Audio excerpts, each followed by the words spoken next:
Hi everyone, I'm Dr. Z. I'm a clinical psychologist specializing in adult transgender care. Welcome to my channel. If you are new or regular viewer here and have not yet subscribed, make sure you do subscribe. This way you're helping me and you're helping also so many other people find this content. If you don't yet follow me on Instagram and you are a trans woman, you definitely want to follow me on Instagram. I promise you, especially if you do have Instagram, link below in description box. I create content specifically address all of the issues all of you might be struggling with, and it's incredibly uplifting content. So do come join me on Instagram. Having said that, for today's video, I want to talk to you about what happens when you start experiencing identity fatigue. And what exactly is identity fatigue? And when you do experience identity fatigue, what it might be telling you about yourself. I'm sorry, I'm also seeing that I have glare in my glasses. So let's just go ahead and remove it because it's driving me nuts. And I think it's because it's so sunny outside today. So, identity fatigue. I have spoken before on this channel about transition burnout, and in some ways they are somewhat similar. They tend to actually overlap quite a bit, and a lot of times you can also have both of them at the same time. Chances actually pretty high you are going to experience both of them at the same time. To recap, transition burnout happens when you are going through gender transition, whether you're going through social, medical, or whether you're going through surgical or any part of gender transition, whatever it is for you, you get in the pocket where you are just incredibly burnt out. In other words, you're exhausted. And a lot of times the exhaustion can come because of the repetition of routine, because of the repetition of the steps you have to take. A lot of times repetitions are going to be things such as being on gender hormones and waiting for changes to come in, maybe even hitting hormonal plateau when changes are not really happening fast enough, being exhausted of doing hormones, whatever your regimen is, once a week, twice a week, and just really getting tired of feeling like you're not getting where you want to. Or voice training, doing voice training and working on your voice, but feel like you're not getting anywhere. Maybe you are getting somewhere, but the progress is slow. Facial hair removal, all of the things, oftentimes related to gender transitions that are repetitive steps that you have to take. These are not single steps, these are steps that are repetitive and continuous. Those are the ones that are often can lead to transition burnout, where you just so burned out, you just don't want to do it anymore. You don't want to talk about transition anymore. If you're in therapy, you might be burned out from discussing your issues. You're just tired of thinking about transition. That's transition burnout, my friends. And if you are experiencing this, I'm really, really sorry. It is very common. The best way is to give yourself a slight break. Find a way where maybe you can skip a voice session, where you can maybe skip electrolysis or a laser removal session, where maybe you can give yourself a little bit of a buffer, self-care to rejuvenate. Now, in this video, I'm talking about identity, gender identity, fatigue. It's a little bit different than transition burnout because it is much more in alignment and has to do much more with things tied to your gender identity and getting exhausted out of being continuously day in and day out being hyper focused on elements of your gender identity. Let me explain. Gender identity fatigue oftentimes happens when you are either in the midst or you already have maybe even transitioned, which is very common to experience gender identity fatigue. And you are so tired and exhausted of constantly thinking about your gender. You're so tired and you're exhausted constantly being hyper focused on gender, right? So the difference is transition burnout is more you just burn out doing repetitive steps or things related to transition. Gender identity fatigue is you are now exhausted because you are thinking about gender all of the time. A lot of time things you're going to be thinking about gender are going to be things such as you're about to go out and you hyper focused, you're thinking about passing. Passing is a priority for you. So you make sure your hair, your makeup is right. You make sure that what you're wearing is going to, in your headspace, you think it's not going to cause any kind of issues or misgendering. When you're out there, you hyper vigilant. You pay attention to how everybody genders you. You pay attention to how people are responding to you. You pay attention to how people converse with you. In other words, you're constantly holding gender in forefront of your mind, and you're hyper focusing on it. You're thinking about it. When I say hyper focusing, you're thinking about your gender identity majority of the time throughout the day. Am I doing this right? Am I sounding right? Did my voice just suddenly dropped a little bit? Am I holding myself right? Is my posture correct? A lot of it is going to revolve around the concept of passing for a lot of you. And so it gets one of those things where I just recently talked to a client of mine where I said, it's almost like you're on this hamster wheel of gender. And you keep running, and the more you're running, the more you're thinking about genders, the more you're thinking about gender even more.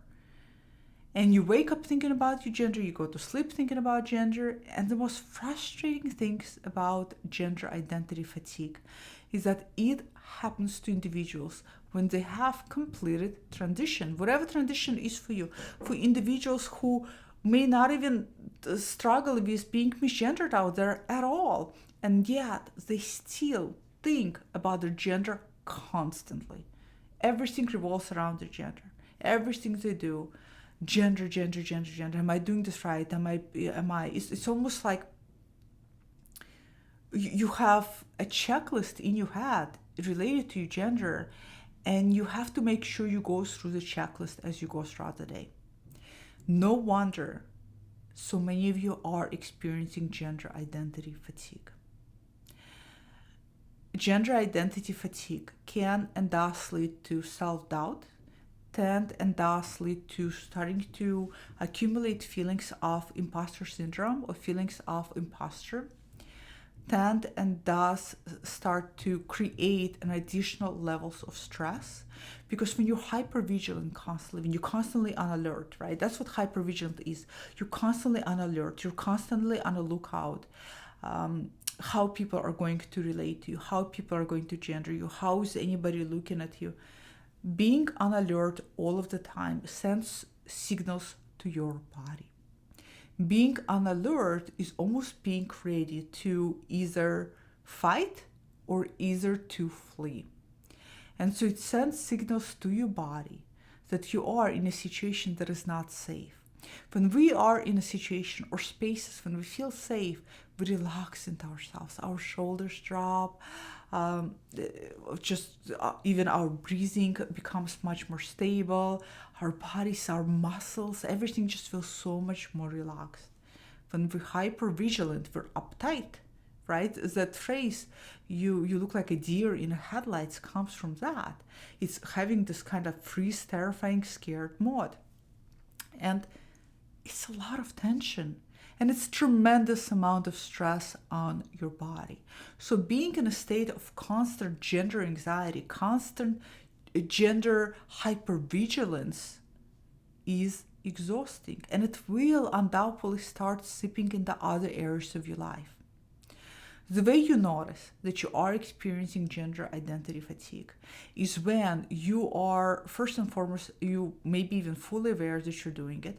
Second of all, you may notice that all you do day in and day out, all you do is you think about your gender. That even during the times, and especially during the times when you are preoccupied or should be focusing on other tasks, your mind is still thinking about gender. Your mind is still constantly hyper-focused on some elements of your gender identity. Gender identity fatigue is going to affect not only things in your life, but also going to start affecting you psychosomatically the longer you engage in it.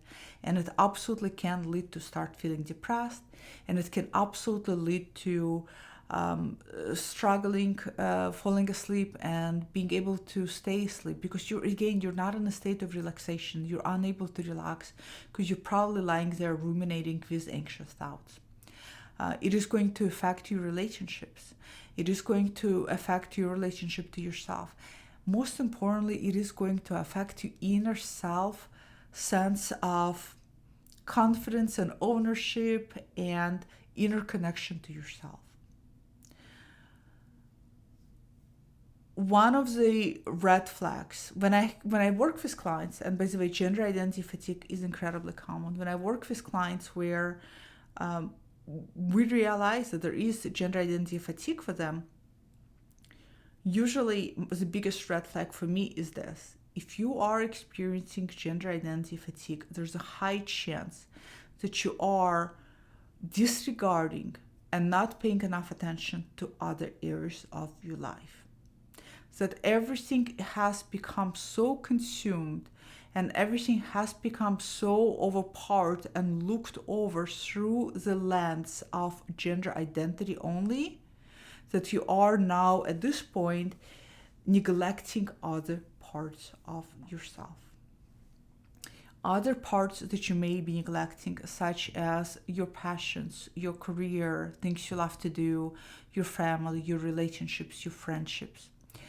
There's a high chance that the higher your gender identity fatigue, the higher is your isolating points, meaning you're going to want to isolate and withdraw more because you're simply going to be too exhausted and you're not going to have energy to go out and socialize. On top of that, you're going to realize that to go out for you and socialize means you have to again go through your mental checklist of all of these gender markers in your head, and it's either starts feeling like it's too much work, it starts to feel exhausted, and as a result, isolation, being alone, staying home starts to appear like a better decision, starts to appear like this is a sweeter spot than doing all of these things. If you're experiencing gender identity fatigue right now, and you're recognizing what I'm telling you, my biggest suggestion is to start, first of all, do a quick assessment of your life. What parts of your life have you been neglecting? You should start noticing if it's work, your performance at work will suffer, or maybe your productivity, maybe you're procrastinating, maybe you are falling way behind. These are signs that you're neglecting this part of your life. Is it your health? Have you been prone to going to maybe gym and exercising and eating well, and now suddenly you are maybe either gaining weight too fast or you're losing weight because you're not eating properly, you're not nurturing your body, you're not nurturing yourself. Again, this is a sign that you're neglecting this part of your life. What are your relationships like, intimate and otherwise? Are your relationships good and stable, or are they just kind of avoidant? If you are in relationship with a partner, are you avoiding your partner? Are you spending less and less time with your partner? This could be an indication of gender identity fatigue. It could be an indication that you are neglecting and ignoring that part of your life. Start looking at all of the domains of your life and just do a very basic assessment on a scale of 1 to 5. 5, that part of my life is excellent, right? If I were to give it a health metric performance, it is fantastic. 1, it's not doing so well at all. And you will be able to tell. If a lot of areas of your life are being neglected, are being not being paid attention to, all of those are red flags that you're hyper-focusing on gender. And then do an assessment. How much time do you actually spending thinking overthinking, doing all of this mental gymnastic when it comes to gender. If you're spending a big portion of your time, especially if you already have completed whatever gender transition is for you, my dear friends, that's quite a big red flag that you're at this point where you have done the things that should alleviate gender dysphoria, and you should be out there starting to integrate yourself socially and starting to live the rest of your life. And living the rest of your life is an active endeavor. Living the rest of your life means you have to actively start focusing on other parts of your life. So if any of you listening to this and you recognize this and it sounds like it resonates with you, I really encourage you to start paying attention what other parts of your life you're neglecting and start focusing on them. The more you start balancing other parts of your life, and the more you start giving focus and energy to those parts of your life you've been neglecting, the more you start going to have much more life energy balance within yourself. And as a result, you're going to stop being so hyper vigilant on your gender identity. You're going to just start kind of going day in day, sometimes not even thinking about your gender, and that in of itself is going to be tremendous relief from being a person who was always very hyper focused on it to somebody who's just moving through life because you have other things to focus on. So this is what I would really recommend. If you're listening to this and if you're finding yourself right now struggling with gender identity fatigue, comment below, share, because I know it is incredibly exhausting. Like I said, I just worked with a recent client that struggled with this. I worked with many clients who struggled with this in the past, and it's like, yeah, it's a red flag. You're putting too much emphasis on gender. Gender is super important, but you have to allow yourself a little bit stepping back, telling yourself that, you know what, I am dealing with this and I'm dealing with this to my best abilities, but my attention is also needed in other areas of my life. I can't just neglect other domains of my life.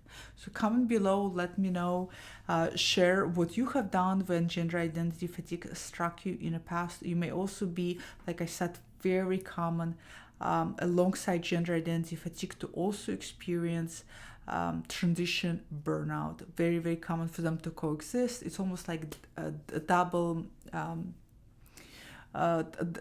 exhaustion coming from both of those sides.